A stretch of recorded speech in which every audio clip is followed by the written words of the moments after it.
السلام علیکم دوستو، میں ہوں سید حسیب علی۔ آپ دیکھ رہے ہیں لائف سرچ یوٹیوب چینل۔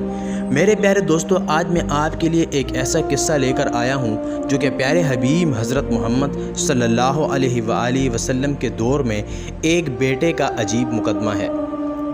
میرے پیارے دوستو، ویڈیو میں آگے جانے سے پہلے آپ سے اس بات کی درخواست ہے کہ لائف سرچ چینل کو سبسکرائب کریں اور ساتھ میں بیل آئیکن پر ضرور کلک کریں۔ حضرت جابر بن عبداللہ رضی اللہ تعالی عنہ سے روایت ہے کہ ایک شخص رسول کریم صلی اللہ علیہ وآلہ وسلم کی خدمت میں حاضر ہوا اور شکایت کی کہ میرے باپ نے میرا مال لے لیا ہے۔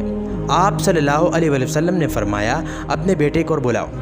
اسی وقت جبرائیل علیہ السلام تشریف لائے اور اللہ کے رسول سے کہا کہ جب اس کا باپ آ جائے تو اس سے پوچھئے کہ وہ کلمات کیا ہیں جو اس نے دل میں کہے ہیں۔ خود اس کے کانوں نے بھی ان کو نہیں سنا۔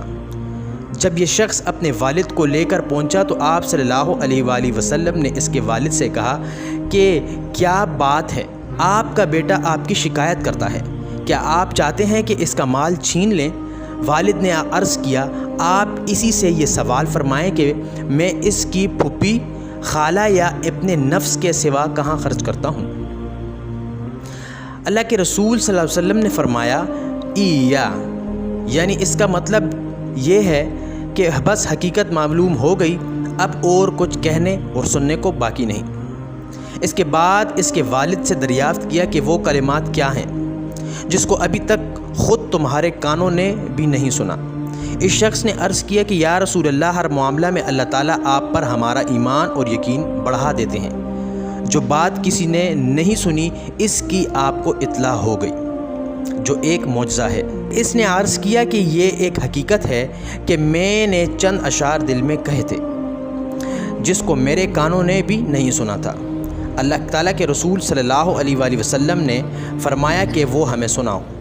اس وقت اس نے یہ اشعار سنائے جس کا ترجمہ یہ ہے، میں نے تجھے بچپن میں غذا دی اور جوان ہونے کے بعد بھی تمہارے ذمہ داری اٹھائی، تمہارا سب کھانا پینا میری ہی ذمہ داری میں سے تھا۔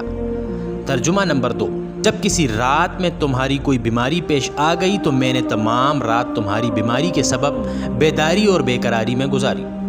ترجمہ نمبر 3، گویا کہ تمہاری بیماری مجھے ہی لگی ہے، تمہاری نہیں، جس کی وجہ سے تمام شب روتا رہا۔ ترجمہ نمبر 3، میرا دل تمہاری ہلاکت سے ڈرتا رہا، حالانکہ میں جانتا تھا کہ موت کا ایک دن مقرر ہے۔ ترجمہ نمبر 5، جب تم اس عمر اور اس حد تک پہنچ گئے جس کی تمنا میں کیا کرتا تھا تو تم نے میرا بدلہ سختی اور سخت کلامی سے بنا دیا، گویا کہ تم ہی مجھ پر احسان و انعام کر رہے ہو۔ کاش اگر تم میں سے میرے باپ ہونے کا حق ادا نہیں ہو سکتا تو کم از کم ایسا کر لیتے جیسا کہ ایک شریف پڑوسی کیا کرتا ہے، تو کم از کم مجھے پڑوسی کا حق تو دیا ہوتا اور خود میرے ہی مال میں سے میرے حق میں بخل سے کام نہ لیا ہوتا۔